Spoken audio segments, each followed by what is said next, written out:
Boa noite.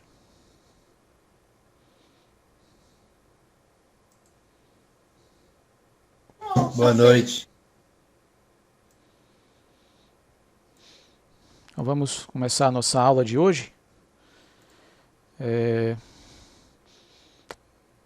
Na última aula, né, a gente trabalhou com aquelas transformações de Lorentz hiperbólicas, né, usando ângulos imaginários e funções hiperbólicas. A gente obteve aí, de novo, né, a lei da adição de velocidades. E eu comentei, né, que é melhor usar ângulos do que as próprias velocidades, né, na hora de fazer a adição. Porque a adição de ângulos no diagrama espaço-temporal é direta, né? Enquanto que a adição de velocidades é mais complicada. Então agora eu vou começar a aula falando de um outro caminho, né, uma outra forma de se trabalhar as transformações de Lorentz sem usar a velocidade, né? Que é o fator K de Bond, que eu vou definir aqui. Então eu vou colocar aqui a apresentação que eu ainda não tinha colocado, né? Aqui, deixa eu ver, a tela do Word.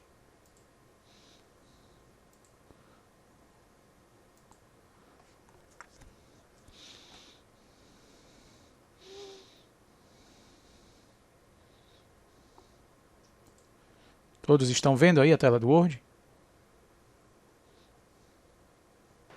Sim. Ok, então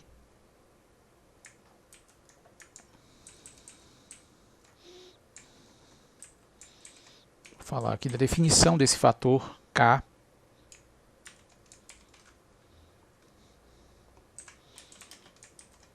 de Bond, certo? Então ele vai entrar no lugar da velocidade, né? É uma outra opção, além do ângulo, para a gente poder trabalhar as transformações de Lorentz.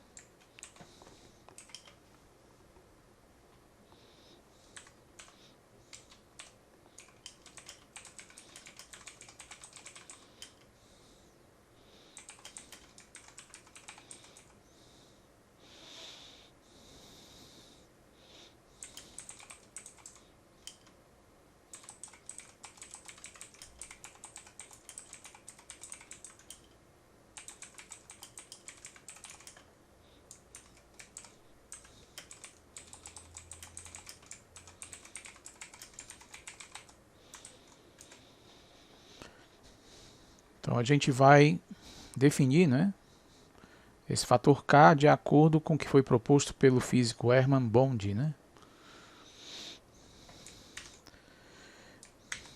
Então ele é uma função da velocidade, certo? Para uma certa velocidade u, o fator de K, o fator K de Bond associado vai ser dado, né, definido, na verdade, pela seguinte expressão. Tenho aqui a raiz quadrada, usando c igual a 1, certo? Então fica a raiz quadrada de 1 mais u sobre 1 menos u, né?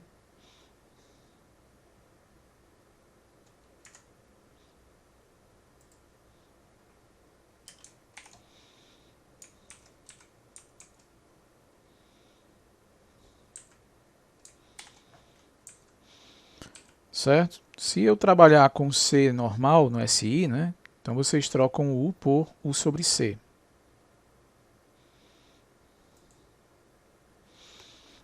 Então isso aqui define o fator de K, o fator K associado à velocidade U. É interessante notar que o K de menos U, por essa definição,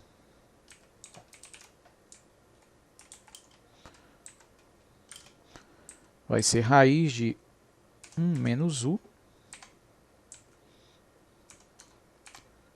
sobre 1 mais U, né? Que é o inverso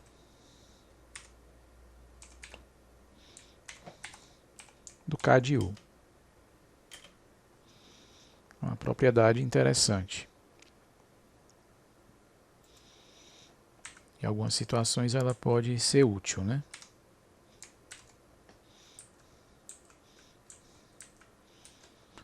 Bom, então a gente define esse K e agora podemos escrever o U em função do K, né? Inverter essa relação.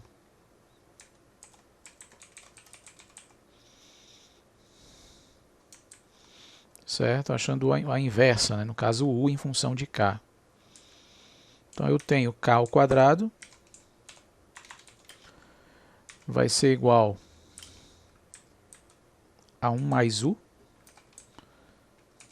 sobre 1 menos U. Significa que K ao quadrado vezes 1 menos U é igual a 1 mais U. Ou 1 mais U é igual a K ao quadrado menos K ao quadrado vezes U. Então eu junto os termos que dependem de U no primeiro membro, aí vai ficar K ao quadrado U mais U, e o que não depende de U eu jogo no segundo membro, tenho K ao quadrado menos 1. Coloco U em evidência.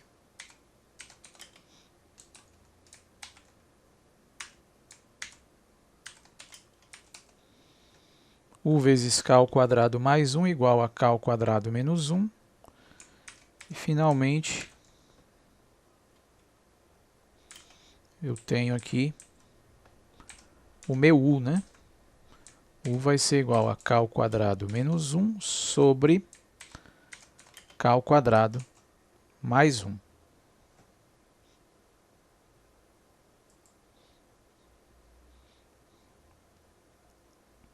Lembrando que aqui o K é uma função de U, né? O K de U, não é o K de menos U que aparece aqui, né?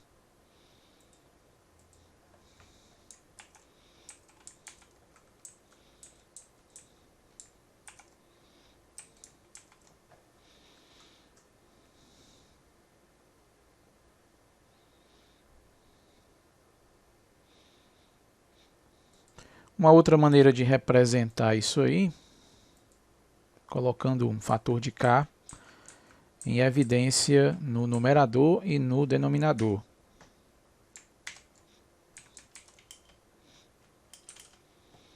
Fazendo isso, eu vou ter K menos 1 sobre K dividido por K mais 1 sobre K.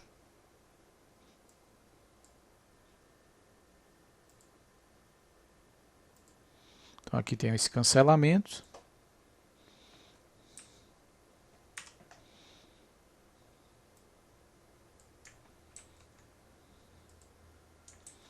E a gente fica com esse resultado, né? Também posso colocar aqui K de U menos K de menos U sobre K de U mais K de menos U. Então são diferentes formas de expressar aí a velocidade em termos do fator K de Bond.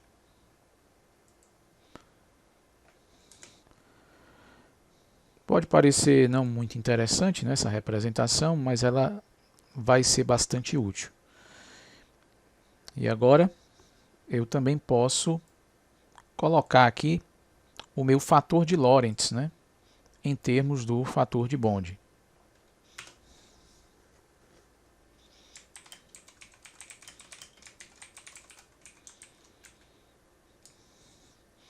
Então, o fator de Lorentz, o gama, né, vai ser 1 sobre a raiz quadrada de 1 menos u ao quadrado.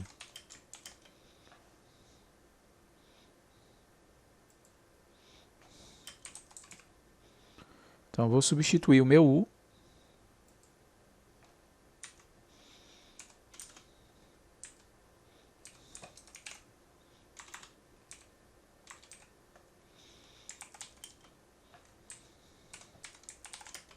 em termos aqui do fator de Bond, né?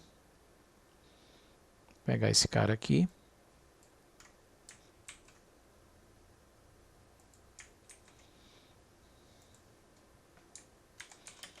Jogar aqui embaixo.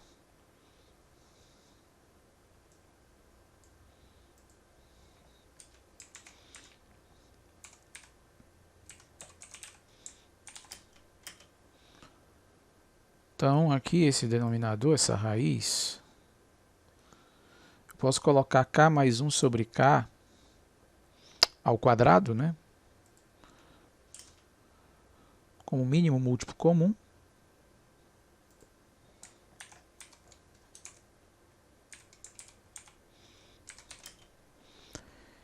E em cima aqui vai ficar a diferença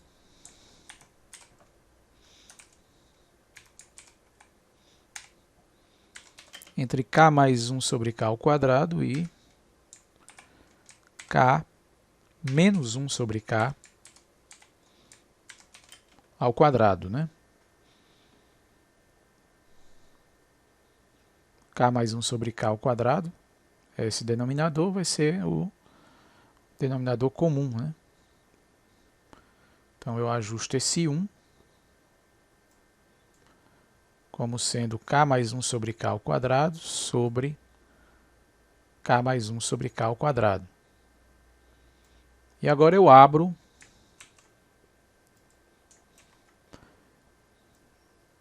essa diferença aqui, né? Então, se eu abrir aqui, vai ficar desse binômio aqui, ficar o quadrado do primeiro, mais 2 vezes o primeiro pelo segundo. Quando eu multiplicar o primeiro pelo segundo, vai dar 1, né? Então, fica só 2 aqui. Mais 1 sobre k ao quadrado, que é o quadrado do segundo. E aqui eu vou subtrair esse outro binômio aqui, né? Ele vai ficar aqui k ao quadrado menos 2 mais 1 sobre k ao quadrado. Então, a gente percebe que vai ter aqui um cancelamento do k ao quadrado, com esse k ao quadrado aqui, e um cancelamento do 1 sobre k ao quadrado, com esse outro 1 sobre k ao quadrado. Por causa desse sinal negativo aqui.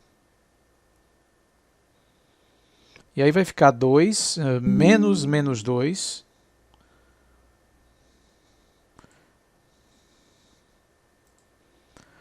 Que vai dar 4, né?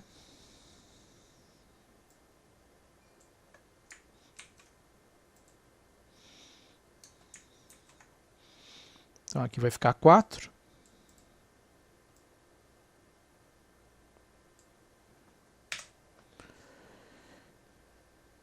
E aí eu tiro a raiz quadrada, né?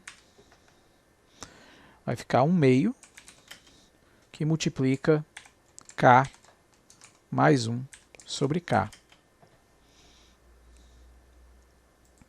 Então esse é o fator de Lorentz em termos aí do fator de Bond, né?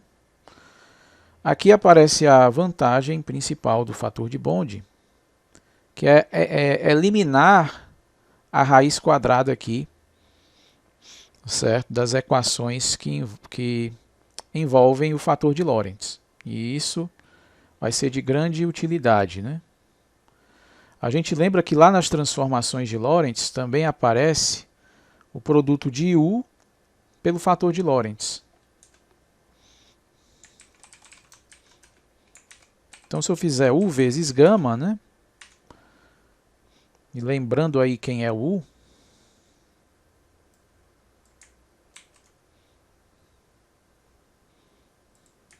esse cara aqui, quando eu multiplicar pelo gama, a gente vê que vai ter um cancelamento aqui de K mais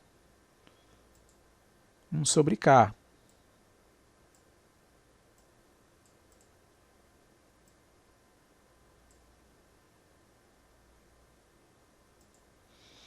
E aí sobra 1 meio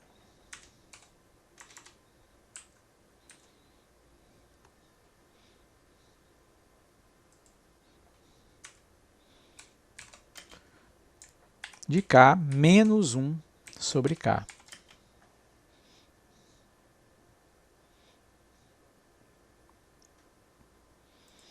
Certo? Então,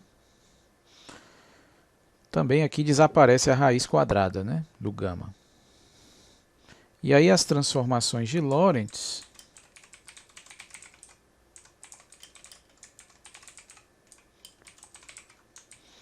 elas vão ter a seguinte forma.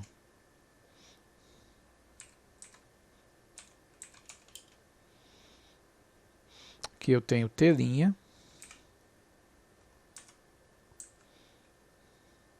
X',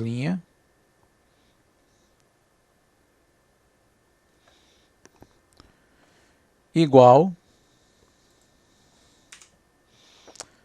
aí eu coloco aquela matriz, né, M, a matriz de Boost,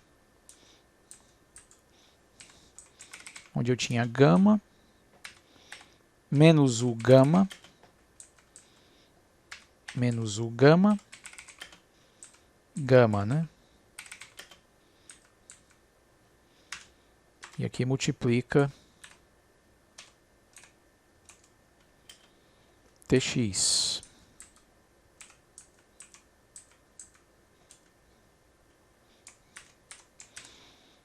Então, usando o fator K de Bond,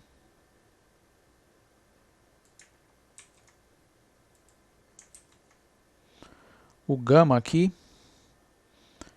se transforma nesse cara, né?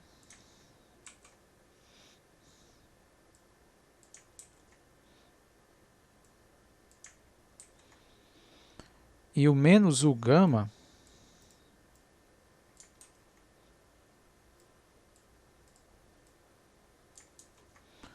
fica menos 1 meio de K menos 1 sobre K.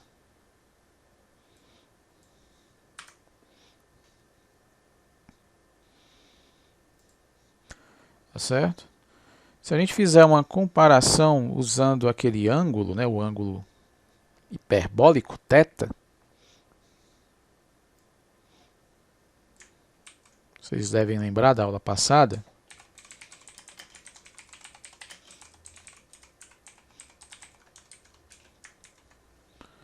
A gente troca aqui o gama pelo cosseno hiperbólico.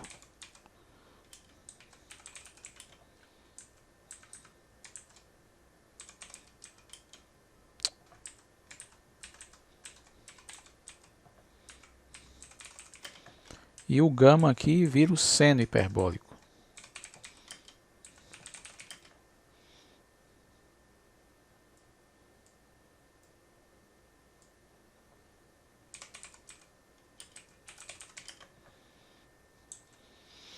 Então aqui acho que é fácil de ver, né?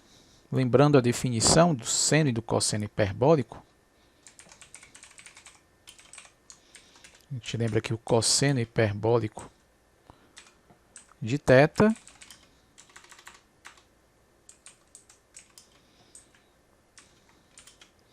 é E elevado a θ menos E a menos θ sobre 2. Aliás, mais, desculpe, aqui é um sinal positivo. E elevado a θ mais E elevado a menos θ sobre 2. Então aí a gente pode fazer uma comparação com o que está aqui, né?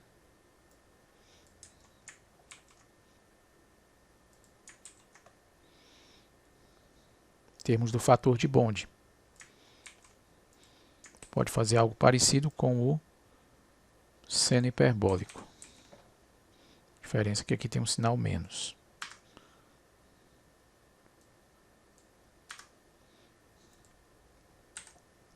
Então é fácil ver a relação aqui entre o fator K e aquele ângulo hiperbólico.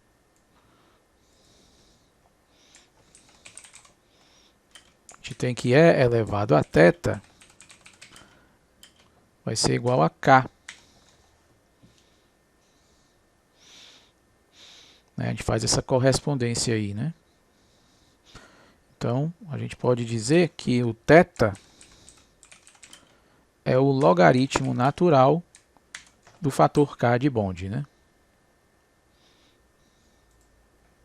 Então, essa é a relação entre o fator de Bond e aquele ângulo hiperbólico.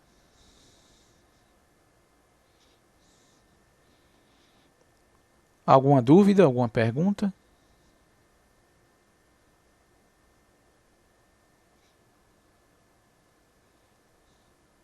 Muito interessante. Temos 3 maneiras de descrever aí a velocidade, usando a própria velocidade, usando o ângulo hiperbólico ou usando o fator de Bond. E aqui a gente vê como é que passa de uma para outra, né? Então, conforme a necessidade, às vezes você engancha num problema usando a velocidade, aí você passa para o fator K de Bond e fica mais fácil. Ou passa para o ângulo, né?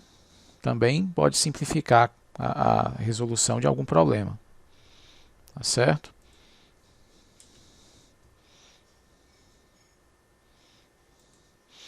E ainda, né, a gente ainda pode melhorar essa transformação de Lorentz aqui se a gente deixar de usar as coordenadas t e x.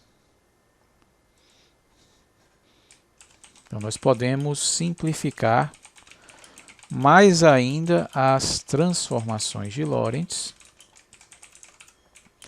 se usarmos novas coordenadas espaço-temporais.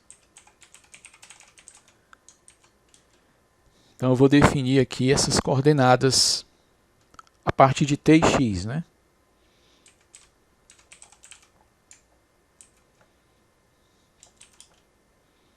Acho que eu vou usar maiúsculo. Então, vou definir a coordenada t esquisito aí, né? Como sendo t mais x.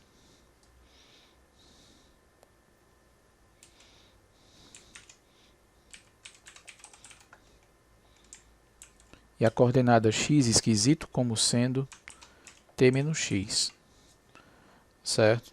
Em vez de trabalhar com as coordenadas espaço-temporais normais, eu posso trabalhar com essas outras coordenadas aí que, vamos dizer que elas misturam, né? Espaço e tempo, né? Fazem uma mistura.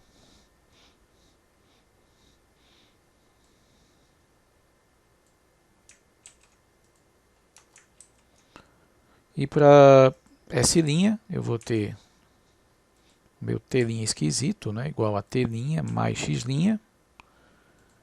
E o X' esquisito, T' menos X'.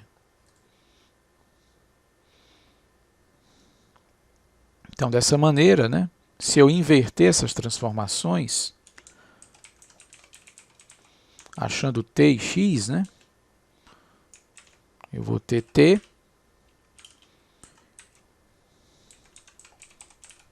igual ao t esquisito, né? Mais o x esquisito sobre 2. É só somar essas duas equações, né? Se eu somar aqui, a gente vê que o x vai cancelar, né? Se eu somar aí, vai cancelar o x com menos x. Aí vai ficar o t esquisito mais o x esquisito igual a 2t. De onde eu tiro essa equação aqui, né? Faço a mesma coisa com t'.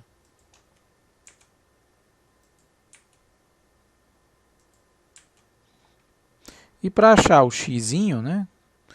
Em vez de somar aqui, eu subtraio. Se eu subtrair uma equação da outra, o t vai cancelar, eu vou ter x menos x, que dá 2x. E aqui eu vou ter o t esquisito menos o x esquisito. Então, vai ficar o x igual a t esquisito menos x esquisito sobre 2.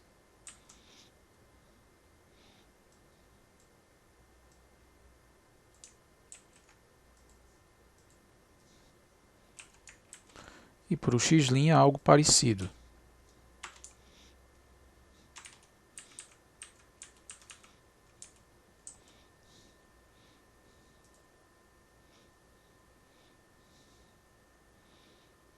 Tá certo? Então agora vamos olhar aqui as transformações de Lorentz, usando o fator de Bond.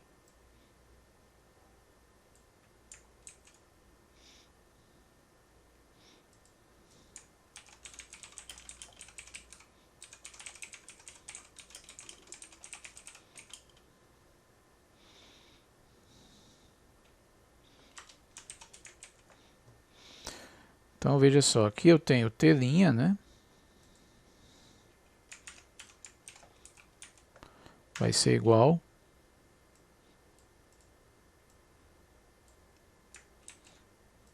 a 1 meio de k mais 1 sobre k vezes t, menos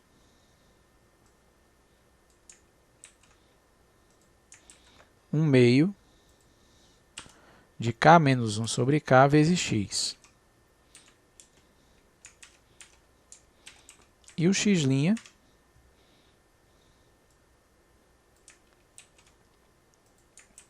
vai ser igual a menos 1 meio de k menos 1 sobre kt,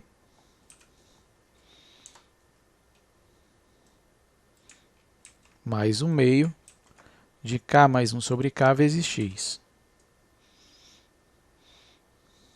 E aí agora a gente soma, né? Essas duas equações. Então, se eu somar, eu vou ter t' mais x' de um lado, né? E aqui, ó, do outro lado, a gente vai somar os termos correspondentes em t e em x, né?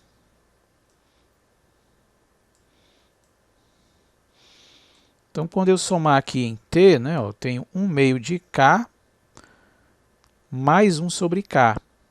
E aqui eu tenho menos 1 meio de k menos 1 sobre k. Então, quando eu somar esses caras, 1 meio de k vai cortar com menos 1 meio de k, certo? E aqui eu vou somar 1 sobre k com 1 sobre k. Então, vai ficar 1 meio que multiplica 2 sobre k. 1 meio que multiplica 2 sobre k é a mesma coisa que 1 sobre k, né? Então, fica 1 sobre k que multiplica t.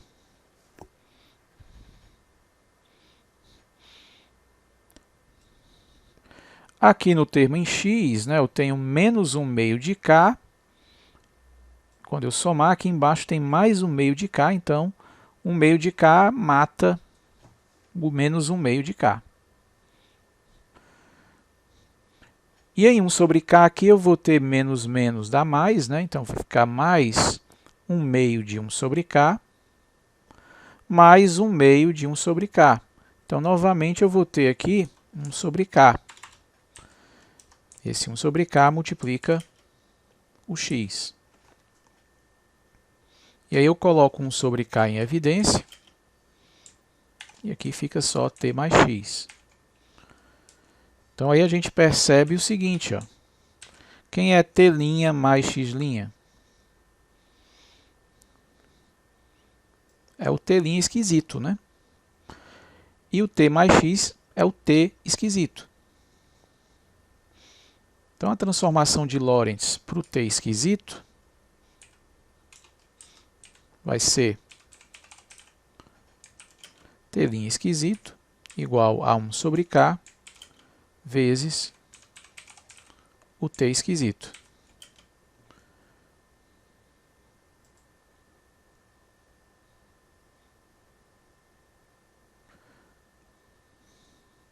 Então, percebam como a coisa ficou simples, né?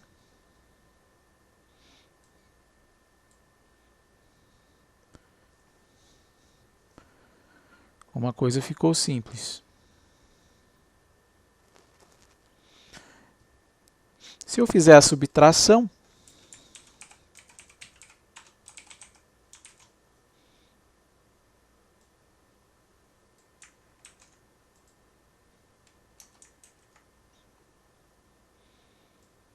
vou ter t' menos x', né? E aqui, ó, quando eu fizer a subtração, quem vai cancelar é 1 sobre k. Certo? 1 sobre k morre. E aqui vai ficar 1 meio de k mais 1 meio de k, que dá k, né? Então fica k vezes t.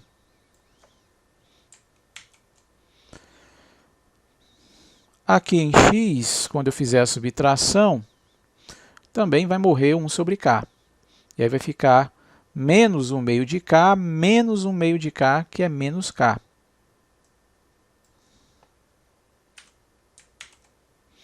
E aí eu coloco o k em evidência. Fica k vezes t menos x. Então, lembrando que t' menos x' é o x' esquisito, né? Vou ter o x' esquisito igual a k vezes o x esquisito.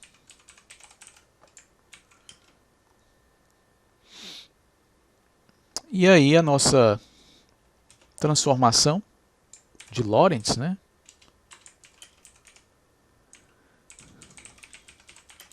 A transformação de coordenadas fica bem mais simples. Se a gente usar essas coordenadas aí com o fator k de Bond, né? A gente vai ter forma matricial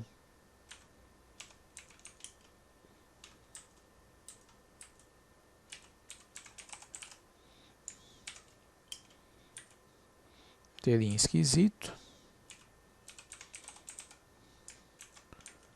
x' esquisito igual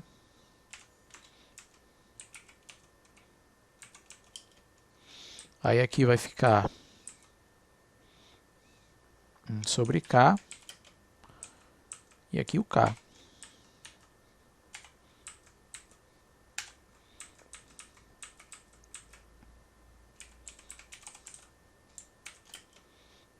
Aqui fica o vetor coluna com t esquisito e o x esquisito. Então dá para ver aqui, né, que a coisa fica bem mais tranquila, né? Fazer essa transformação de coordenadas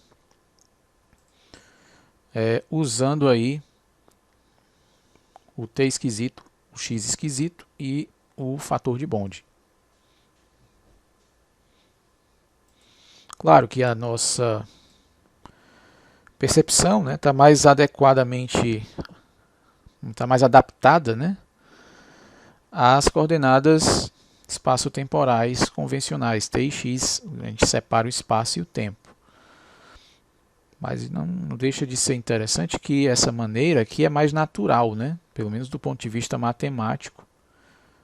Aqui as transformações de Lorentz ficam extremamente simples, né?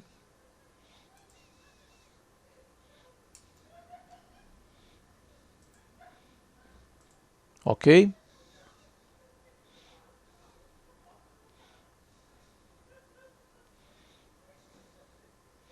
Perguntas?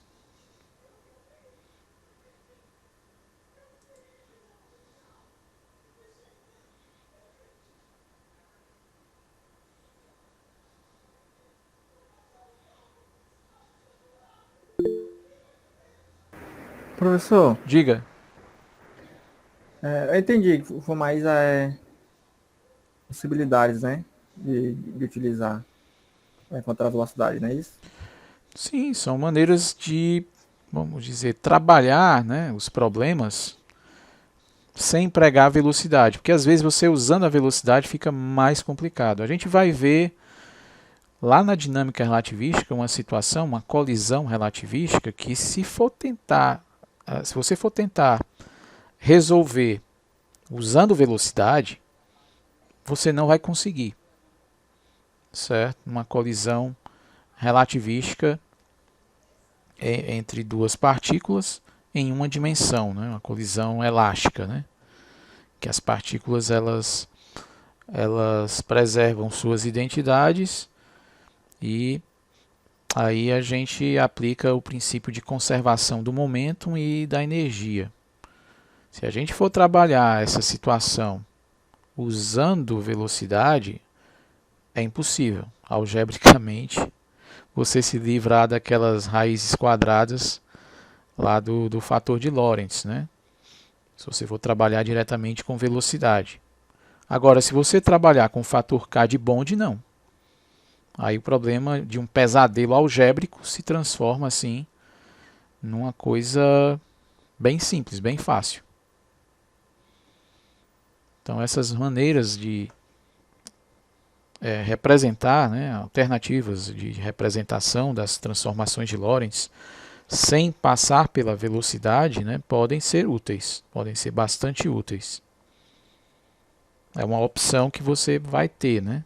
Em algumas situações vai ser bem mais vantajoso.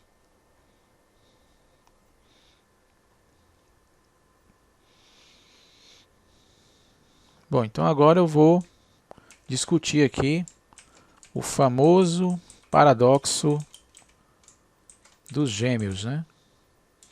A teoria da relatividade. Então eu vou descrever aqui o problema, certo? Vou escrever aqui primeiro, aí depois a gente vai tentar analisar e ver a solução, né?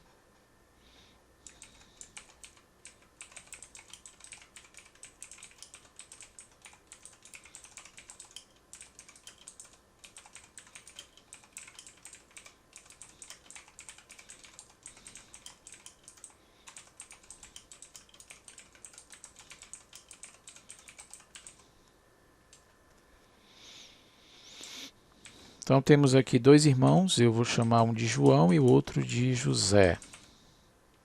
E são dois irmãos gêmeos, né? São irmãos gêmeos.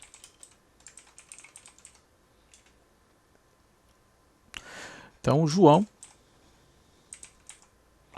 ele vai deixar a Terra, né? Parte da Terra, numa nave que se move em relação ao nosso planeta com uma velocidade igual a 50% da velocidade da luz. Vou chamar isso aqui de evento O, é o meu evento de origem.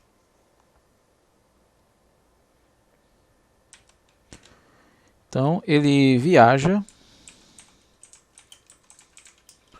por aproximadamente 8 anos terrestres, né, medidos na Terra, certo? Esses 8 anos são medidos pelo José, né, que ficou na Terra, e aí ele chega na estrela Próxima Centauri, né?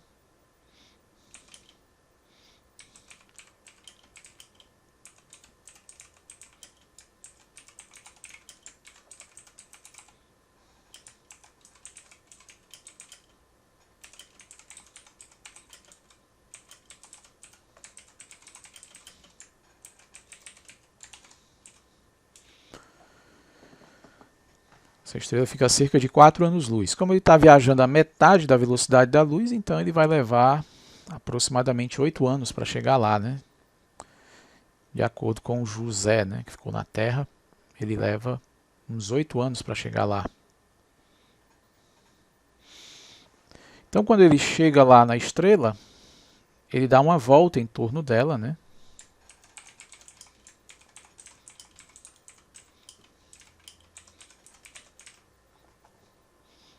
Isso aqui vai ser o evento A.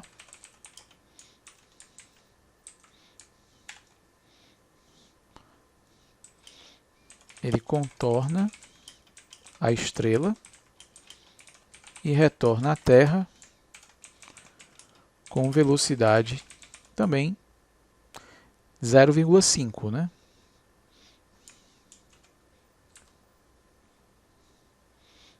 Vou colocar aqui a velocidade dele continua sendo 0,5, mas como ele está voltando, né? Vou colocar um sinalzinho negativo.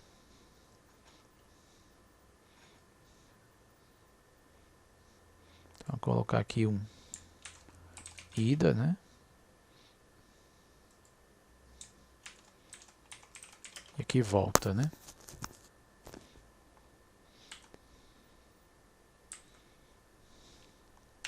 Então, como ele está a 4 anos-luz, ele vai levar mais 8 anos para chegar na Terra.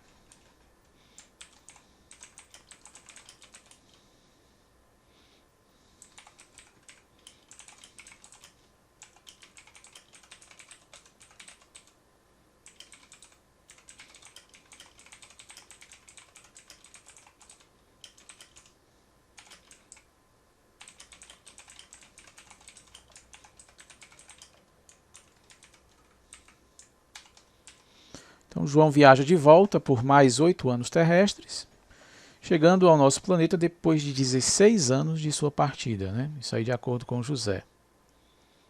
Então, de acordo com José, portanto, que ficou na Terra,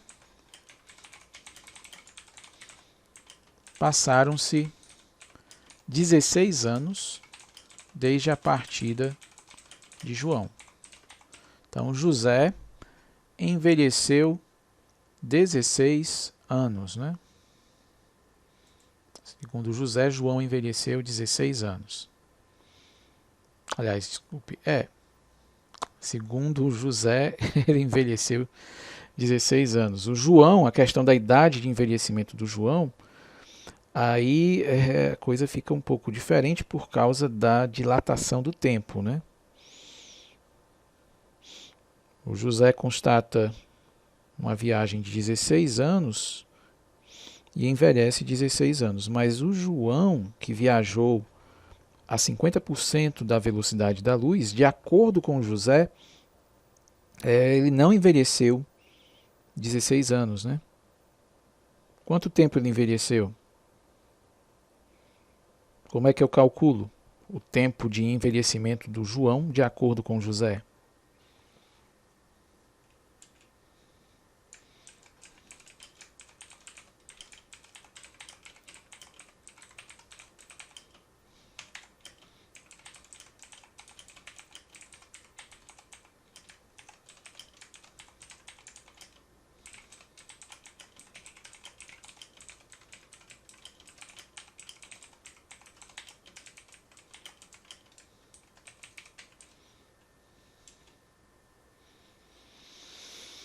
Então, o que é que a gente faz aqui?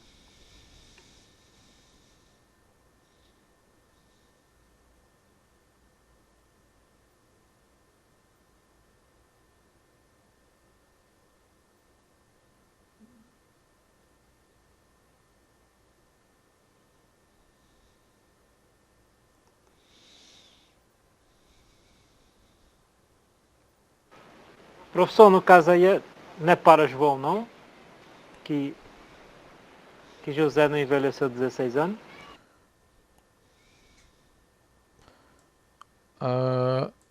Certo, certo.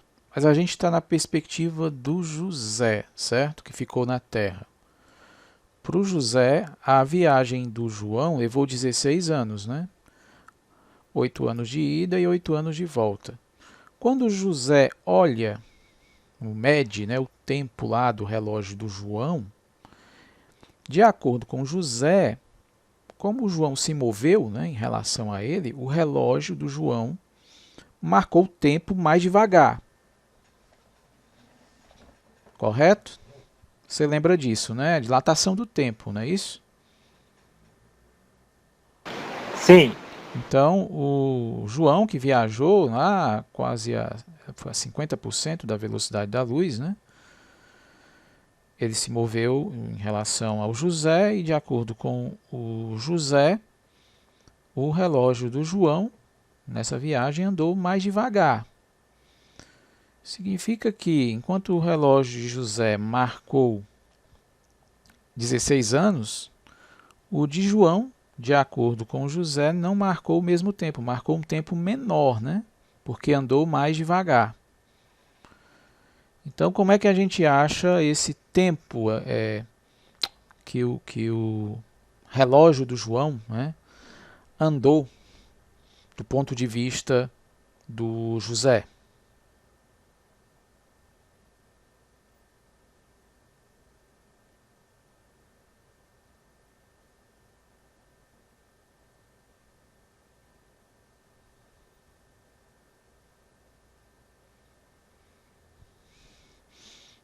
Nenhuma ideia? Professor, seria o fator de Lorentz? Exatamente. É o fator de Lorentz, né? A gente tem que pegar esses 16 anos aí e multiplicar pelo fator de Lorentz, né? Então vamos ver quanto é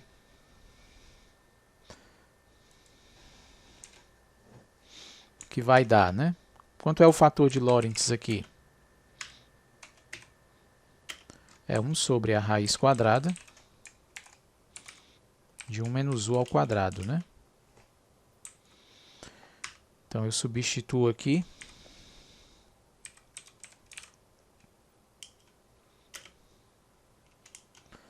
O meu u por 0,5 ao quadrado, né? Então fica 1 sobre a raiz quadrada de 1 menos 0,25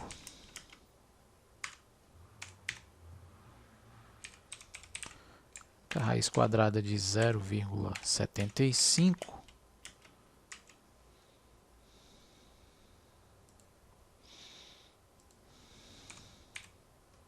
e aí eu vou arredondar, né?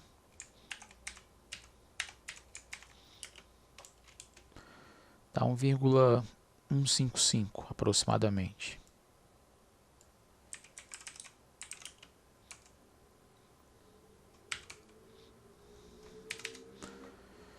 Então eu vou pegar o tempo de 16 anos, né?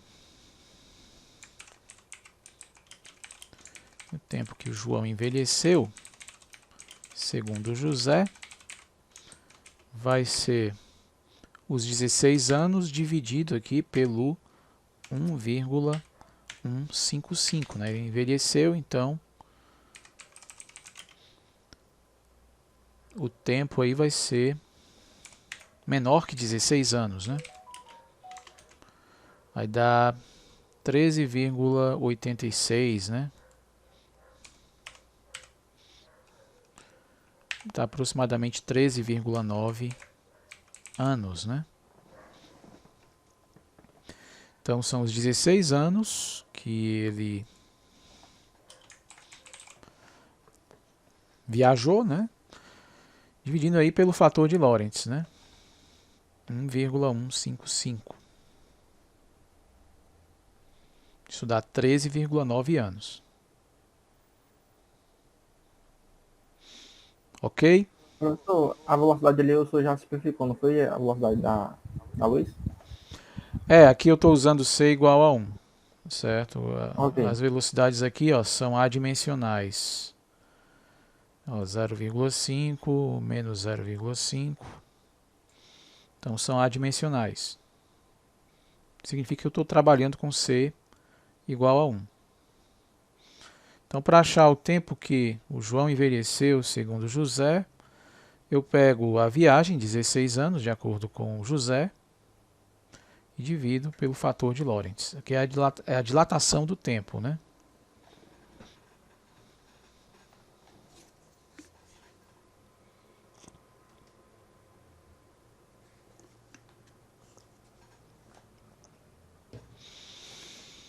Bom, mas agora vamos pensar do ponto de vista de João, né?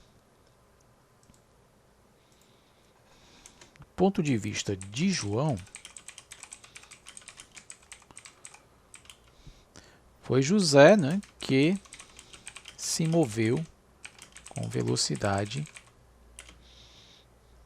de 50% da velocidade da luz durante sua viagem, né? A gente se coloca aqui na perspectiva do João. O João está na nave. E o que o João está vendo? Ele vê a nave dele parada, né, o tempo todo. E quando ele olha para o José lá na Terra, ele vê, né, o José se afastando dele a 50% da velocidade da luz. E depois o José se aproxima dele a 50% da velocidade da luz. Então, do ponto de vista do João, o relógio do José andou mais devagar, né? Certo?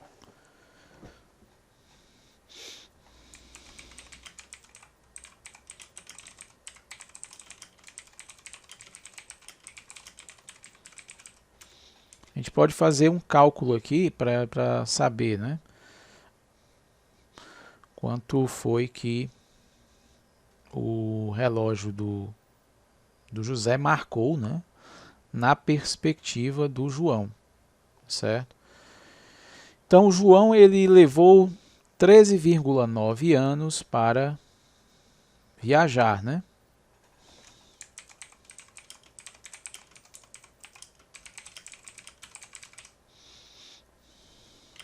No referencial dele.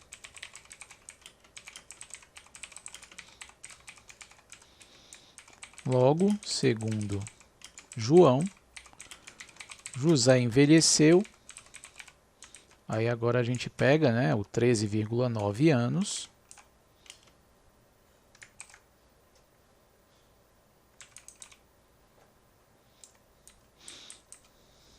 Vou colocar aqui. 13,9 anos. E aí eu divido pelo fator de Lorentz, né? Que é 1,155.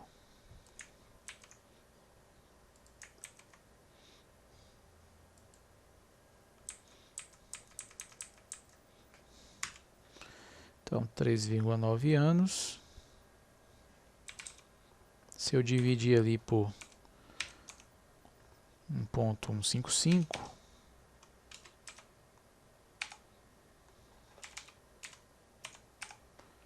o resultado vai dar 12 anos.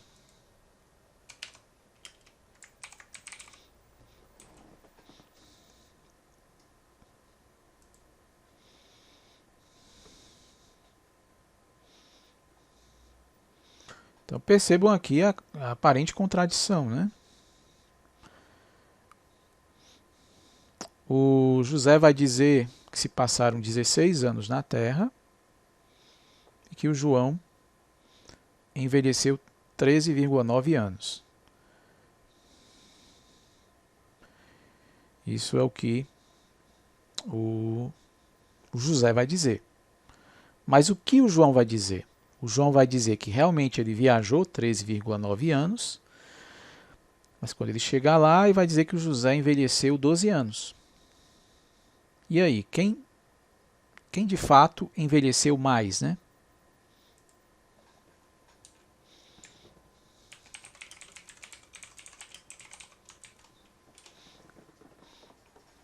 Quem é que está com a razão?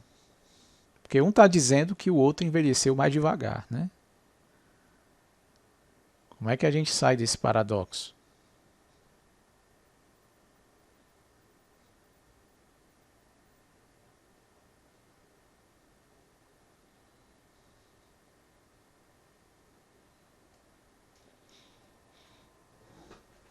Vocês têm alguma ideia?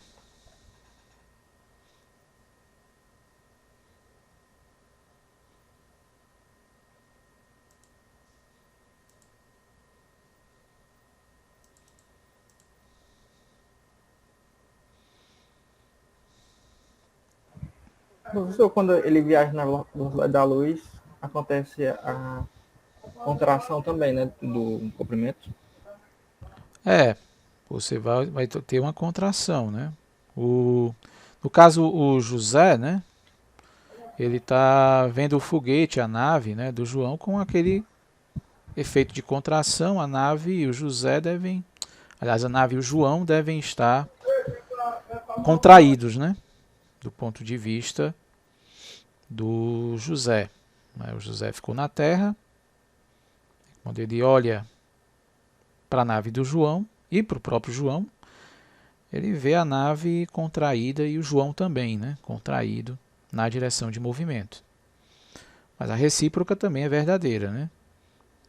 Se o João olha para o José, para a terra, né? Vai ver a terra contraída. A própria distância entre a Terra e Próxima Centauri também vai aparecer contraída para o João, né?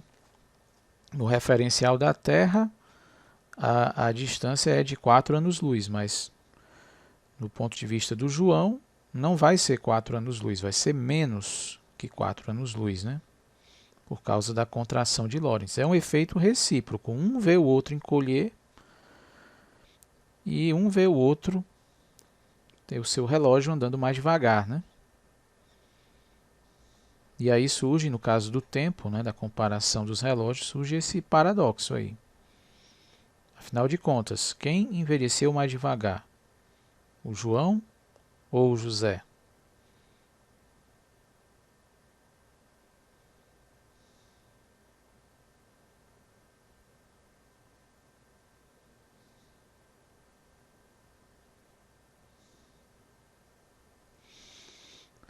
Ideias aí?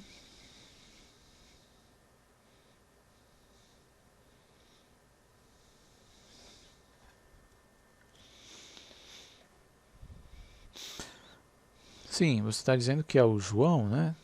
Mas por quê? Por que seria o João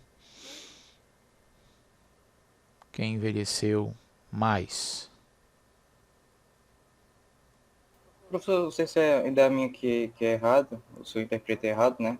Já ouvi algumas coisas que a questão da gravidade influencia, né? Então, se é o João que está viajando, né? E ele se afastou mais, né? Não se afastou da Terra, né? Sim. Por ele ter menos influência da questão da gravidade, ele teria Não, envelhecido. mas aqui nesses cálculos que a gente está fazendo, não aparece gravidade, não. Ah, tá. Aqui não tem gravidade nenhuma, certo? É só o efeito da velocidade, né? O efeito da relatividade restrita não tem aceleração, também não tem gravidade aqui. Então, como é que a gente sai dessa contradição, né? Professor, eu estou sem entender porque que a gente considera o tempo, segundo João José envelheceu, o tempo de 13,9 anos para que o José se deslocando na Terra, do ponto de vista do João, porque Não, pera ainda. ele vai... Vamos ver aqui. O tempo que João envelheceu, segundo José, foi de 13,9 anos, né? Isso, segundo o José. Segundo José, que ficou na Terra, o João deve envelhecer, porque o relógio do João, do ponto de vista do José, está andando mais devagar. Quando eu falo, né, que o relógio do João está andando mais devagar, na verdade é tudo no referencial do João que está marcando o tempo mais devagar. Inclusive o relógio biológico, né, do João. Ele não vai envelhecer os 16 anos. De acordo com José, ele envelhece apenas 13,9 anos. Aqui a gente está aplicando aquela fórmula da dilatação do tempo, né? Pega esse tempo aqui, que é o tempo medido no referencial da Terra, né, pelo José, e divide pelo fator de Lorentz. Certo? Então isso vai dar esses 13,9 anos. É aquela fórmula da dilatação do tempo. Ok? Professor, Diga. mas esse 13,9 é o tempo que João envelheceu, segundo José. Isso. Mas isso me garante que aí eu posso pegar esse 13,9 e usar ele como tempo que João considera da viagem em si, dele, lá no referencial dele? Pode, você pode considerar, porque vamos nos colocar no lugar do João. O João está parado, né? Quem está se movendo é o José. No caso, o José se move com a Terra, não é isso? Você concorda? Concordo. E não é só a Terra que está se movendo, né? É a estrela, né, também. Próxima Centauri, ela também se move, né? No referencial do João. Sim. Ela se move. Se você pegar aqui a perspectiva do João, certo? Qual é a distância entre a Terra e Próxima Centauri? Ele vai ver aquela distância de 4, né? Tá certo? 4 anos-luz, não é isso? Sofrendo a contração de Lorentz. Você concorda? Concordo. Então eu tenho que dividir 4 anos-luz por 1,155, né? Isso aqui, se você fizer a conta,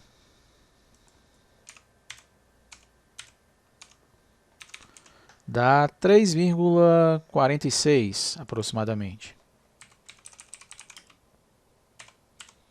Certo? 3,46 anos-luz, né? Então, o que o João vai ver? Vai ver a Terra se afastando dele e Próxima Centauri se aproximando. E a distância entre a Terra e Próxima Centauri é de 3,46 anos. Com que velocidade a Terra e Próxima Centauri estão se movendo? Estão se movendo a metade da velocidade da luz, concorda?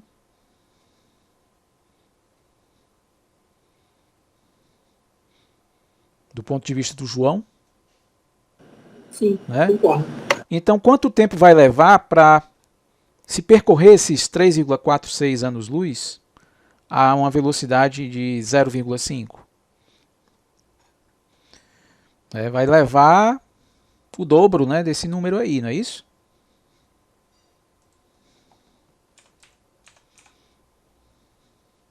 Concorda que vai levar o dobro? Sim, professor. Então, se você dobrar esse número aí, dá 6,92. Então, de acordo com o João, na ida, né, levam-se 6,9 anos para a Próxima Centauri passar por ele, né? Só que quando a Próxima Centauri passa por ele, aí de repente inverte, né, o negócio, a velocidade troca de sinal, né? Então, ele vai ver Próxima Centauri se afastando dele com 50% da velocidade da luz e a Terra se aproximando dele com 50% da velocidade da luz. E a distância entre a Terra e Próxima Centauri continua sendo 3,46. Então ele vai levar o mesmo tempo para ver a Terra voltando, né? 6,92 vezes 2. Se você multiplicar, dá quanto? Dá quase 13,9, não é isso? É porque eu estou arredondando aqui um pouco. Vai dar os 13,9 anos, que é justamente o que o João viu. Certo? O José diz que o João envelheceu 13,9 anos. E João, da perspectiva dele, realmente se passaram 13,9 anos entre o afastamento inicial da Terra e a sua aproximação final. Certo? Então, esse valor de 13,9, o João vai concordar, vai ser tranquilo para ele, porque ele viu, né, essa contração de Lorentz, incluindo essa contração de Lorentz, realmente o tempo que leva, né, para a Terra voltar para ele, né, que ele vai ver a Terra se afastando e voltando, né, o tempo que a Terra leva para voltar para ele vai ser desses 13,9 anos. Ok? Perfeito, professor. Entendi agora. Certo? Então, vou colocar até aqui. De outro modo, João vê a separação entre a Terra e Próxima Centauri contraída, né, pelo fator de Lorentz. Certo? Aí você coloca aqui que o tempo necessário para a Terra se afastar 3,46 anos-luz, né, de João, que é a ida, né, viagem de ida, a uma velocidade de 0,5, é aproximadamente 6,92 anos, né? Na verdade, aqui pelo valor 3,46 é exatamente, né? Vou colocar aqui. Mas é porque a gente está arredondando, né? Os números. Então, a viagem de ida e volta para João dura 2 vezes esse número, né? Que é aproximadamente, vai dar esse 13,9 aí, certo? Porque o 13,9 é um arredondamento, né? A gente está pegando aqui valores arredondados. Se a gente pegasse o fator de Lorentz aqui com mais dígitos, aí ficariam valores mais fechadinhos, né? Então, por isso, né, do ponto de vista de João, a viagem realmente dura 13,9 anos. Só que para o João, ele vê o José se movendo e o relógio do José que anda mais devagar. Então, se para ele se passaram 13,9 anos, para o José se passaram 12 anos. Então, tem aí uma contradição, né? Porque o José vai dizer, não, eu envelheci 16, né? Então, quem é que está certo, na verdade? Quem foi que envelheceu mesmo? 16 ou 12, né? Ou 13,9? Quem é que está com a razão aí? Ou será que tem alguma coisa faltando aí?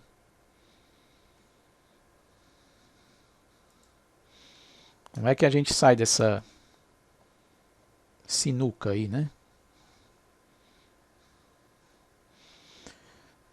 Deu para entender o paradoxo aí?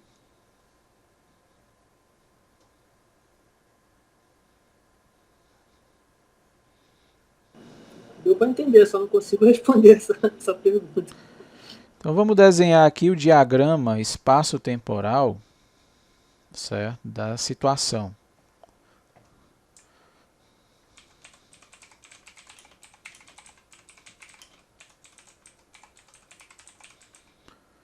Certo? Eu vou usar aqui as coordenadas do José, certo? X e T é o S, né? Então, vou pegar aqui.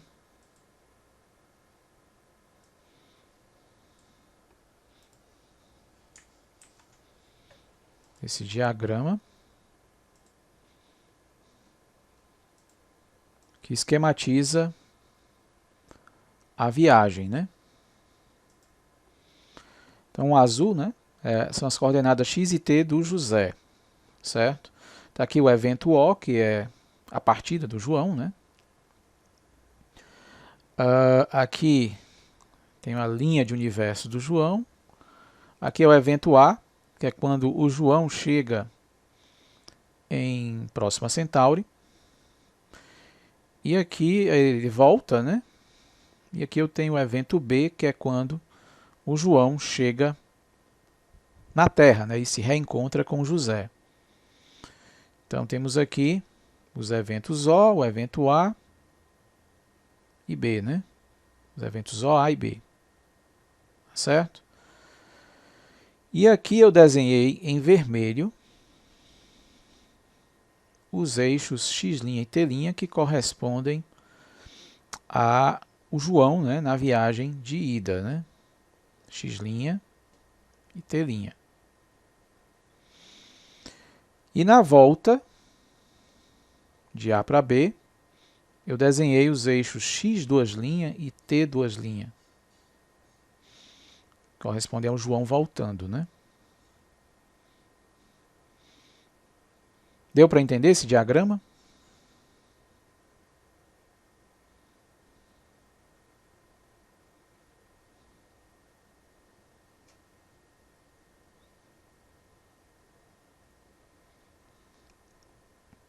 Ou está ainda confusa alguma coisa?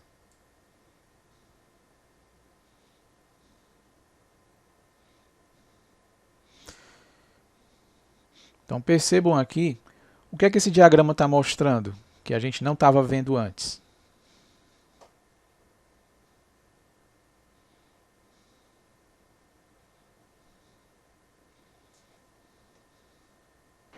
Que muda o referencial, né, professor? Exatamente. Percebam que o José em nenhum momento troca de referencial. Ele é sempre o xt.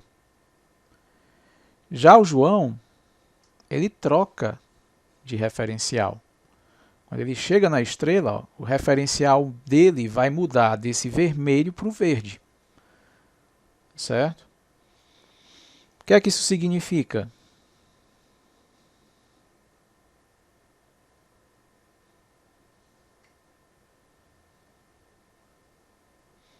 O que é que significa a mudança de referencial? O que é que isso implica?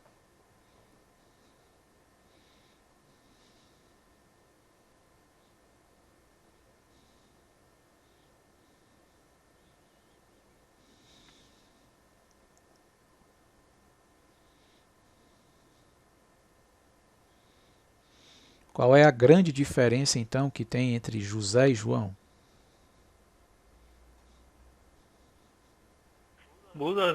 Muda a medição, né? Vão mudar as coordenadas, né? Claro, vão mudar, as coordenadas mudam. Mas, assim, em termos mais simples, o que vai acontecer? O João, ali em A, ele vai acelerar. Ele acelera ali, né? Em A. Essa quebra aqui da linha de universo dele indica uma aceleração. E acelerar significa mudar de referencial, mudar de sistema de coordenadas, certo? É apenas o João que acelera. O José, nessa linha mundo dele aqui, em nenhum momento ele acelera, certo? O tempo todo é o mesmo referencial. Já o João, ele muda de referencial. Então essa é uma diferença objetiva entre os dois. O João acelera aqui em A e o José não. E é isso que vai solucionar o paradoxo. Ó. Vocês lembram das linhas de simultaneidade? Né? Se eu pegar aqui o referencial do João na ida, né, as linhas de simultaneidade dele são alinhadas aqui com o eixo x', né? Certo? São linhas paralelas ao eixo x', são as linhas de simultaneidade do João. Então, imediatamente antes dele dar a volta na estrela, ó, é a última linha de simultaneidade dele, né? Que é essa linha tracejada vermelha. Ó. Certo? Então, se vocês pegarem essa linha tracejada vermelha, ela vai interceptar aqui o José em A', né? E aí o João vai dizer, olha, esse OA', né, que é o tempo que passou para o José, certo? Esse OA' é menor do que o tempo que passou para mim. Ou seja, para o João, até o evento A', o relógio do José está andando mais devagar que o dele. Certo? Tá dando para entender?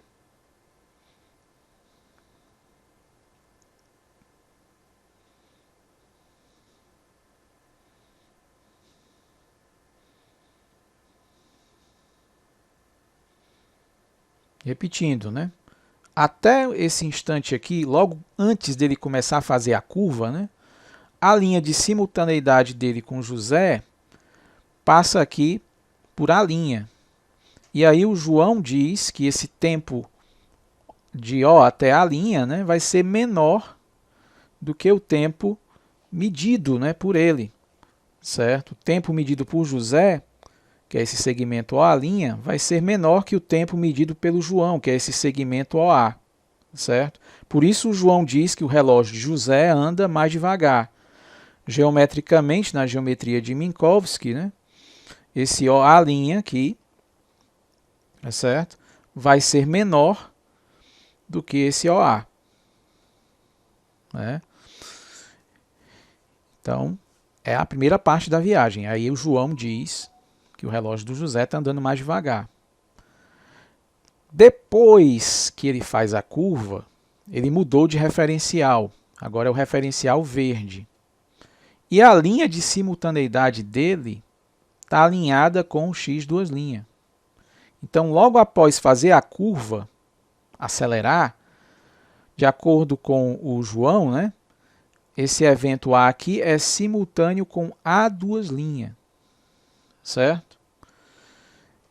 E aí, quando ele olhar para o relógio de José, no intervalo de A duas linhas até B, o tempo que o José marca é menor que o tempo AB, que é o tempo que o João está marcando. Então, o João vai dizer que na volta, o relógio do José está andando mais devagar que o dele. Certo?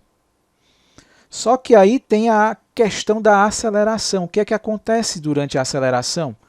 A linha de simultaneidade, que antes era A linha, salta para A duas linhas. Dá um salto praticamente, né? Praticamente instantâneo para o João. Então, esse salto, que é praticamente instantâneo para o João, cobre o tempo de A' até A duas linhas para o José. Certo? Então, o que isso quer dizer? Na viagem de ida para o João, o relógio do José anda mais devagar. E na viagem de volta para o João, o relógio do José anda mais devagar. Mas na aceleração que ocorre aqui, o relógio de José para o João anda muito rápido, né? Porque essa transição aqui de referencial para o João é praticamente instantânea. Mas nessa transição, o relógio do José vai andar de A' até A duas linhas. Então, enquanto o João está acelerando, ele olha para o relógio do José, o João vai ver, vamos dizer assim, o relógio do José se movendo muito mais rápido que o dele. Tão mais rápido que, no final das contas, esse tempo acelerado aqui do José vai mais do que compensar o efeito da dilatação no tempo nesses dois trechos. Então, no final das contas, de acordo com João, o tempo que passou para José vai ser um tempo maior, né, do que o tempo que ele mediu. Então, quem envelhece mais é o José. Certo? Ficou clara essa explicação? Se vocês quiserem, eu digo de novo. Se ficou alguma dúvida, podem falar. Você pode repetir essa parte final, por favor, do João, da aceleração? Sim, nesse trecho aqui que ele está acelerando, né, o que é essa aceleração? É mudar de um referencial para outro. No caso, ele está mudando do vermelho para o verde. Quando ele muda do vermelho para o verde, a linha de simultaneidade dele vai mudar de modo praticamente instantâneo, né? Quer dizer, vou ter um salto aqui dessa linha vermelha para a linha verde. Nesse salto, para João é um tempo muito curto. Para José se passa quanto tempo? Passa o tempo de A' até A duas linhas. Certo? Então, aqui o que dura para o João praticamente um instante, para o José vai durar um tempão, né? Que é essa distância aqui de A' até A duas linhas. Certo? Então, enquanto o João está acelerando, o relógio do José está andando muito mais rápido que o dele. O relógio do cara que ficou na Terra. Então, se você se imagina lá no foguete com o João, né? Na viagem de ida, você olha para o relógio do José e você vê, o José está com o relógio dele andando mais devagar que o meu, de acordo com a dilatação do tempo. Isso é durante toda a viagem de ida. Mas, quando eu chego na estrela, né, o João, eu chego na estrela, começa a fazer essa curva muito rápido, né, estou acelerando. Minha aceleração é muito grande. E nessa aceleração, eu estou mudando de referencial. Então, minha linha de simultaneidade com José também está mudando.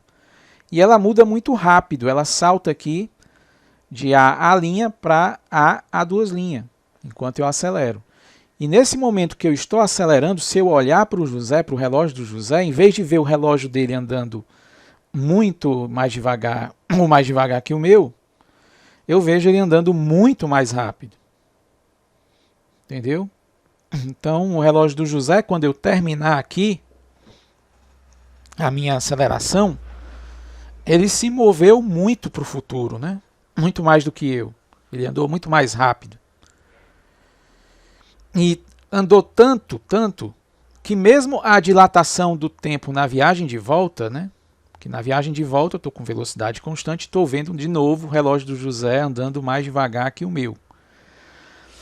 Mas apesar disso, o tempo que o relógio do José, vamos dizer, avançou aqui nessa aceleração foi tão grande que quando eu chegar aqui em B, encontrar com ele, ainda assim vai ter se passado mais tempo para ele do que para mim.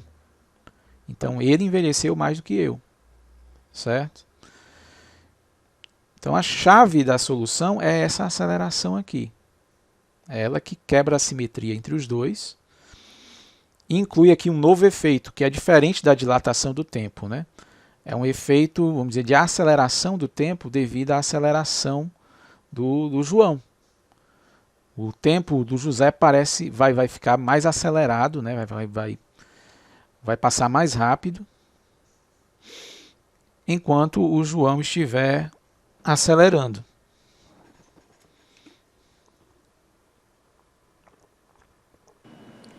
Professor, Diga. então nessa aceleração de João, é tipo como se ele desse um salto para o futuro, porque a impressão que dá é que esse delta T de A' a 2' é como se não existisse para João. Isso, exatamente. É praticamente instantâneo esse salto aqui. Se ele olhar para o José, ele vai ver o relógio do José dando parecendo vamos dizer assim, um movimento, se fosse um carro de corrida, né? A roda de um carro de corrida girando bem rápido, né? Enquanto ele está acelerando. É isso que ele vai ver, certo? Aqui tem uma conexão interessante se você pensar no princípio da equivalência, né? O que é a aceleração é equivalente à gravidade, né? Mas não é a gravidade da estrela, não. É a aceleração do João ali, que equivale a um campo gravitacional muito forte, certo? Então perceba que enquanto o João está acelerando, isso é equivalente ao João estar num campo gravitacional muito forte. Então quando ele está nesse campo muito forte, o tempo dele fica andando muito mais devagar que o tempo do José. Né? O relógio do José, na perspectiva do João, nessa aceleração, está girando que nem um pneu de Fórmula 1, né? Ou até mais que uma turbina de avião, certo? Ele acelera mesmo. Aí eu lembro aí aquele filme, né, Interestelar, vocês devem ter assistido, né? Que os caras ficam perto de um buraco negro, né? Onde o campo gravitacional é muito forte. Equivale a uma aceleração muito grande. E o que é que acontece no filme? Se vocês assistiram, vocês vão ver, né, que enquanto ele está lá, cada hora que ele passa lá, é não sei quantos anos na Terra, não é isso?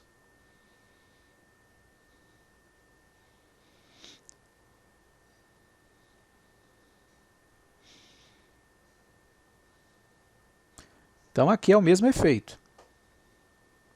O João ali acelerando, como se ele estivesse num buraco negro, né, perto de um buraco negro. E aí o tempo na Terra se passa muito mais rápido, certo? Por isso que, no fim das contas, ele acaba envelhecendo menos que o José, ok?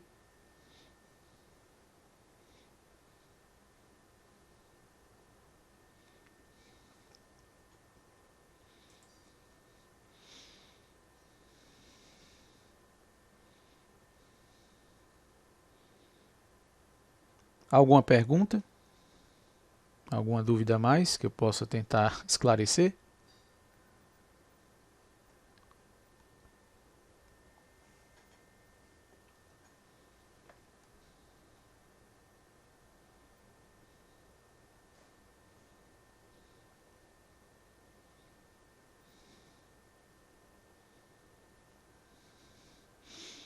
Bom, então na próxima aula eu vou colocar tudo isso que eu falei por escrito, né? E aí eu vou seguir em frente, falando dos cones de luz, né? E deduzindo as transformações de Lorentz para o caso mais geral em que o S' se move em relação a S com uma velocidade U que não está alinhada com o eixo X, certo? Então, eu vou deixar isso para a nossa próxima aula, né? Professor, Diga. a gente vai ver o fator de K de bonde no decorrer da disciplina, né? Vai ter uma Dela. aplicação para ele lá na dinâmica relativística, certo? E eu vou É. passar uma lista, certo? Já está na hora de eu passar a primeira lista de exercícios para vocês, valendo nota, né? Nossa primeira nota. A gente está terminando a cinemática relativística. E aí vem nossa primeira lista. Nossa primeira nota, né?